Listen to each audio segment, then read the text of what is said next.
Todos hemos estado en una situación donde la razón parece no tener la solución. ¿Esto quiere decir que seguir el instinto es la mejor opción? Bong Joon-ho nos invita a la reflexión con la segunda película de su filmografía, una odisea por la captura de un asesino serial de mediados de los años 80 en una pequeña localidad de Corea del Sur. Hace poco vimos el triunfo de Bong en los premios de la Academia, los Oscar, ganando contra toda marea los premios como Mejor Guión Original, Mejor Director y Mejor Película del Año.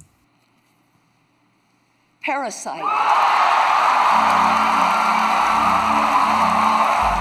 Y aunque Parasite pueda significar todo un evento en la industria cinematográfica, lo cierto es que no fue repentino. A medida que Bong Joon-ho ha realizado película por película, ha ido puliendo su marca como director, al punto en el que consiguió por fin una presencia en el mundo del cine. Sin embargo, ¿qué lo hizo llegar hasta donde está? Su esencia se encuentra en Memories of Murder, película de 2003 que, más de una década después, ha logrado llegar a un público mucho mayor y no es para menos.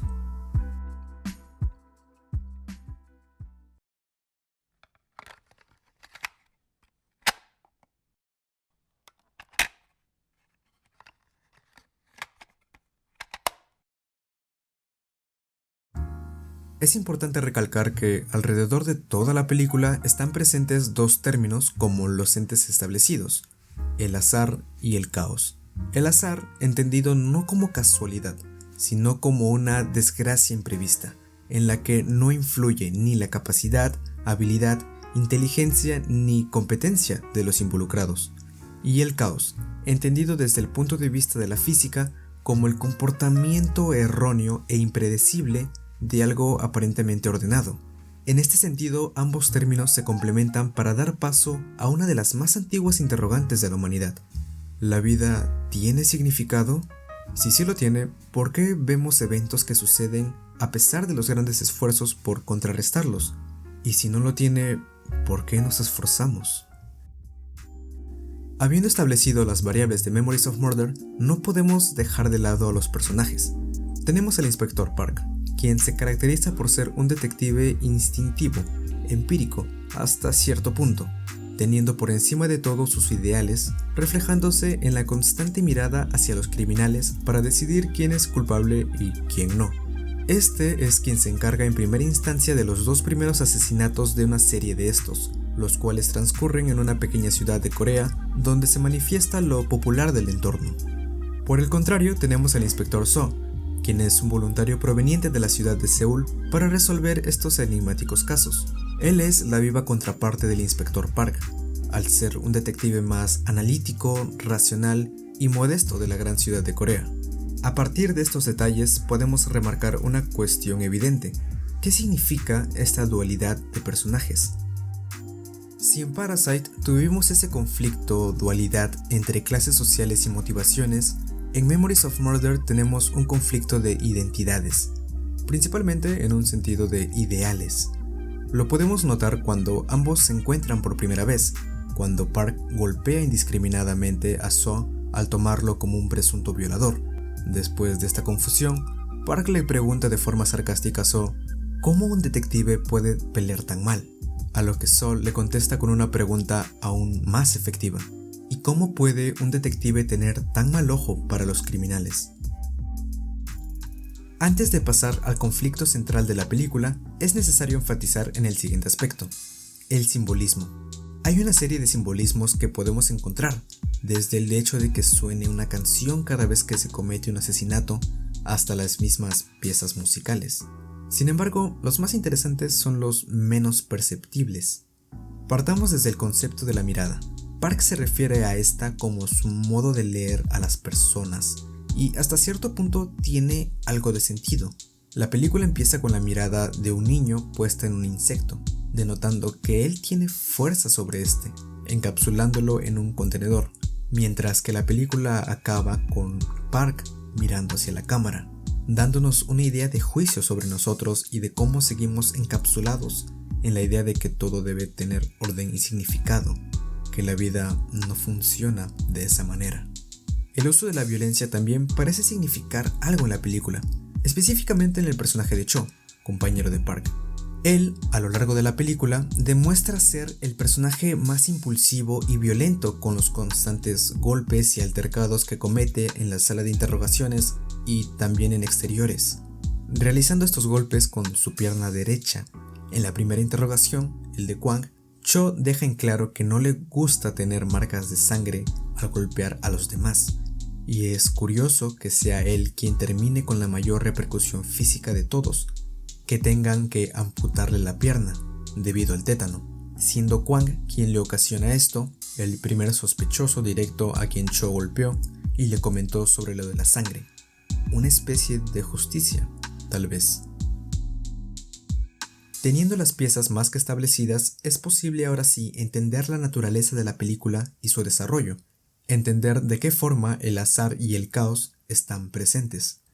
Si hacemos una línea de tiempo de los sucesos ocurridos, podremos visualizar mejor cuántas veces aparecen nuestros patrones. En primera instancia ocurren dos rumores en toda la película, que Kwang sea el asesino y que el asesino se esconde al final de los baños de una escuela. Ambos rumores son suposiciones y exageraciones, pero terminan sirviendo para identificar al verdadero asesino. Kwang no fue el asesino, pero llegó a verlo en uno de los crímenes, y el asesino no se escondía en uno de los baños, pero sí violó a una mujer que vivía cerca de estos. Es muy azaroso que los únicos dos rumores que se presentan tengan una veracidad implícita, y más aún que estos rumores lleguen a los detectives involucrados. Continuando con nuestra línea, el caos hace su primera aparición al momento del cuarto asesinato. So ya parecía haber encontrado similitudes entre las víctimas, ropa roja y presencia de lluvia. Pero ocurre el cuarto asesinato, y el patrón de ropa roja se elimina, al tener la víctima el color de ropa distinto, ruptura del orden. Posteriormente vemos que Park acude a una divina para que lo oriente en estos casos, sabiduría popular.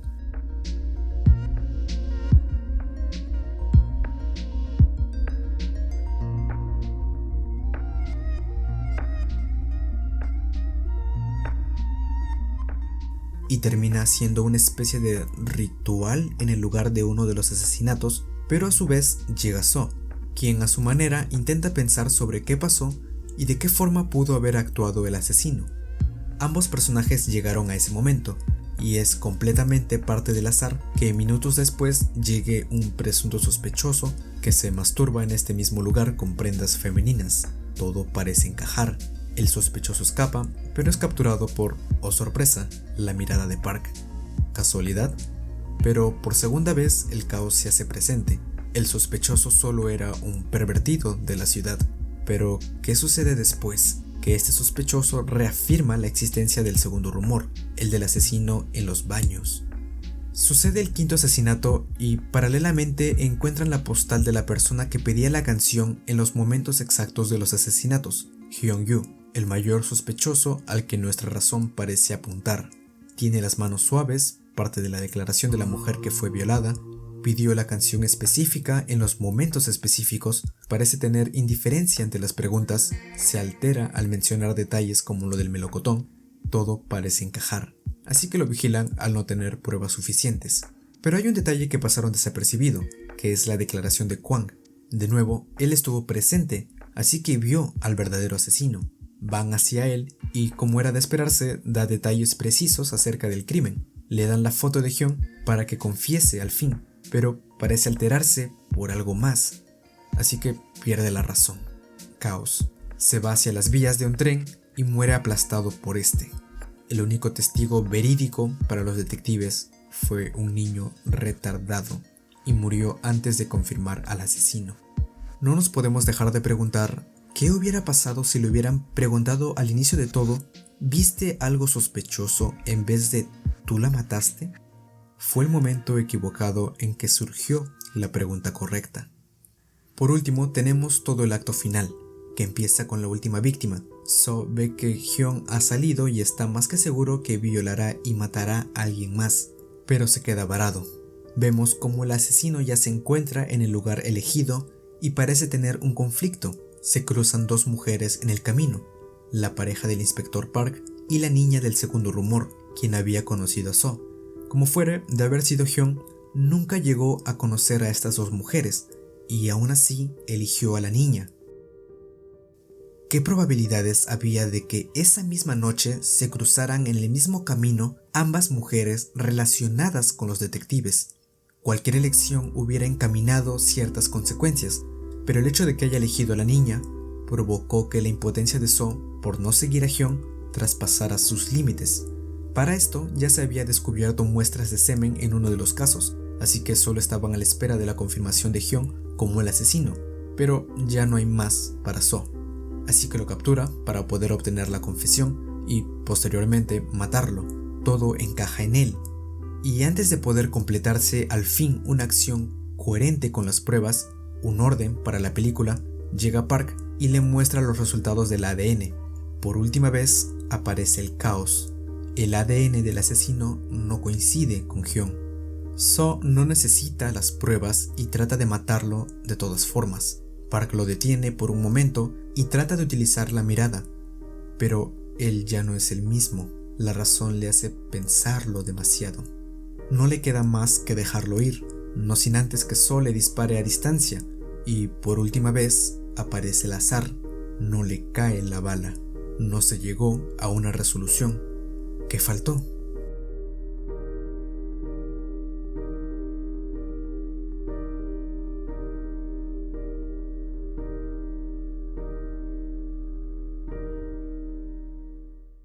Y no es que el azar y el caos sean recursos que el director utilizó para conveniencia de la historia. Desde el inicio se nos muestra que todo pasó en realidad, que nada de lo que se muestra llega a niveles súper exagerados. Por lo tanto, Bong utiliza esto para dar paso a una verosimilitud increíble y mostrar cómo los personajes lograron traspasar sus propios límites morales. Más allá de todo esto, podemos ya empezar a notar en Memories of Murder el estilo de Bong Joon-ho y su cine como conjunto. Mencionemos 3 manifestaciones comunes con Parasite para poder captar las conexiones, ya que es hasta ahora la más exitosa, pero no por eso la menos compleja. La primera de todas es la posición de los personajes. Tomemos al detective So, quien hace su primera aparición desde un punto de foco muy alejado de la cámara, y así se mantiene durante el primer acto, hasta que llega el momento en el que expresa sus primeras sospechas sobre los casos, un momento que refleja la llegada de la importancia de su personaje. Es ahí donde ya no está todo el tiempo detrás de los demás. Lo mismo sucede con el hijo de la familia Kim, Ki-woo, quien al llegar a la mansión de la familia Park se nota cómo la cámara lo posiciona por debajo de la mansión. Y así continúa cuando conversa con Choi, la mamá, ella siempre por encima de él, en este caso reflejando esta dualidad de clases sociales. La segunda es el traveling, una técnica cinematográfica que es usada con el fin de provocar tensión entre los personajes, cada vez haciendo más encerrado el encuadre para poder ver cómo se desarrolla una escena en tan solo una toma. Analicemos ahora sí la escena del bar como proeza técnica, ya que si bien a nivel narrativo muestra el choque de ideales, nada de esto podría entenderse de forma clara si no fuera hecha en un traveling. Vemos como Park continúa con su monólogo de la sabiduría popular a medida que la cámara se va acercando y los encierra aún más, llegando el clímax, que es cuando ambos se alteran y despierta el jefe. La cámara sigue avanzando para ahora poner nuestra atención en sus reflexiones y de cómo se debe llevar a cabo la investigación. Es muy sutil, pero si aumentamos la velocidad es mucho más fácil notar este detalle. Lo mismo podemos ver en Parasite. Por ejemplo, al momento en que Ki-woo entra al cuarto de Da-hye para darle clases. Acá nuevamente vemos cómo la cámara se va acercando a medida que ambos empiezan a tener una cierta tensión amorosa, más por parte de Da-hye, llegando a su clímax con el beso entre estos dos. Por último, la tercera es un nexo entre dos elementos, el recurso de la lluvia y el melocotón. Tal vez la ironía de Bong encuentra lugar en el uso del melocotón. Tanto en Parasite como en Memories of Murder, el melocotón, pese a ser una simple fruta, es representada como un objeto de daño que produce dolor. En Parasite, la familia Kim lo utiliza para que la ama de llaves reaccione a su alergia, la despidan y crean que tiene tuberculosis. En Memories es aún más explícito, al ser uno de los elementos que el asesino utiliza para inducir dolor al momento de violar a una de las víctimas.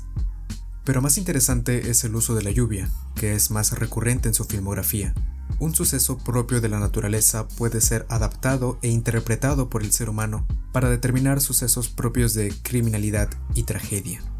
En Parasite vemos cómo un hecho tan ambivalente como la lluvia puede significar una belleza digna de contemplación para la familia Park, como si tuvieran control sobre esta. Mientras que para la familia Kim esto no es así.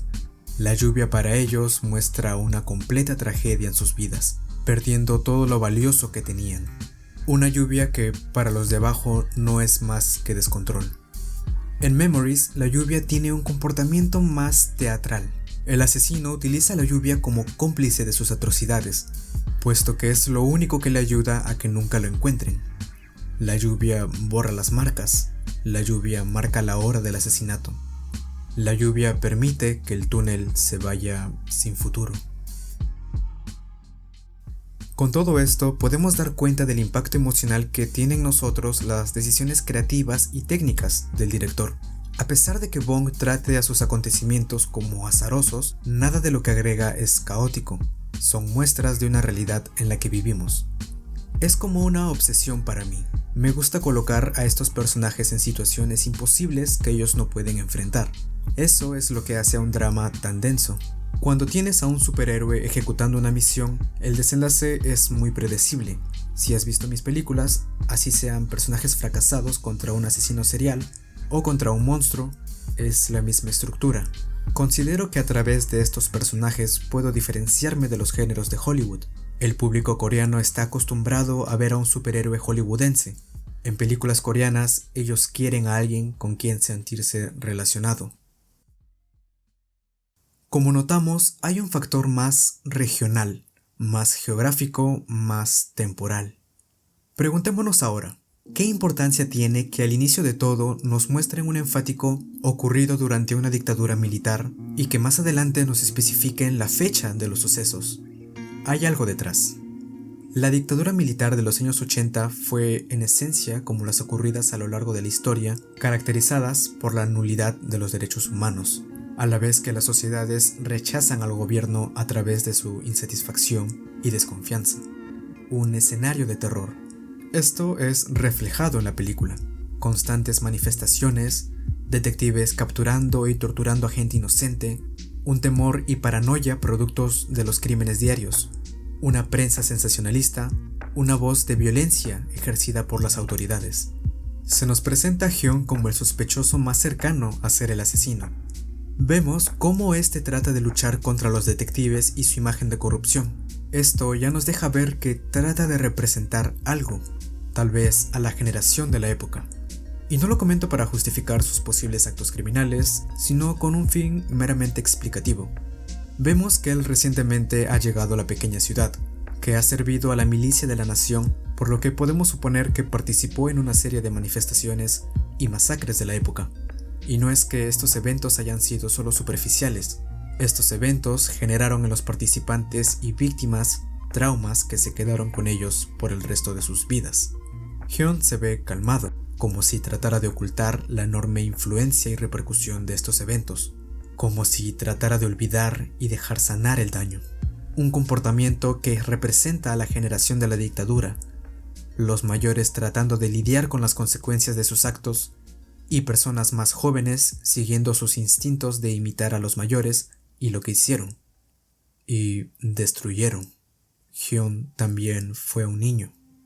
No era fácil para nadie entender en esos años lo que sucedía. Tanto el gobierno como la población no tenían recursos para lidiar con los problemas y los traumas, respectivamente. Y tal vez la única manera que tenían para calmar el dolor era dejándolo en el olvido. El problema de dejar al dolor en el olvido y no tratarlo es que con el tiempo madura y se manifiesta en memorias. Cada historia de trasfondo de los personajes que se presentan sirven para darle un significado a un momento histórico o para simbolizar a un trauma nacional colectivo. La película es la representación de la memoria nacional de traumas históricos.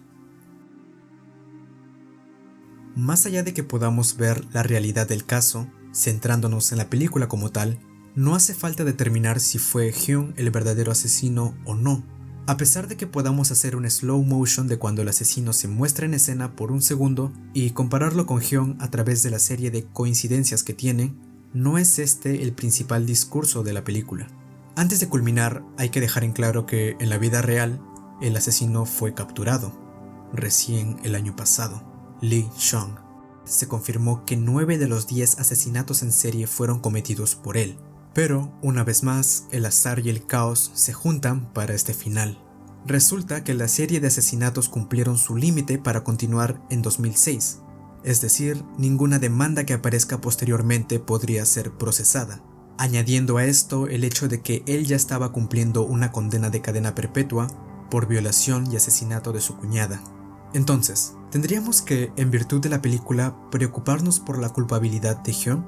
La verdad es que no. Tanto como Hyun como cualquier otra persona traumatizada pudo haber cometido los asesinatos, con las mismas coincidencias y las mismas motivaciones. La razón parecía apuntarlo a él como el asesino, pero la vida real no es un sistema ordenado en donde nuestros deseos terminan cumpliéndose, a pesar de todos los esfuerzos. De hecho, la película conoce su naturaleza y termina con la mirada de Park sobre la audiencia, juzgando una última vez, pero ahora a cualquiera que la vea, por si el asesino tuviera la audacia de ver la película. Un asesino ordinario.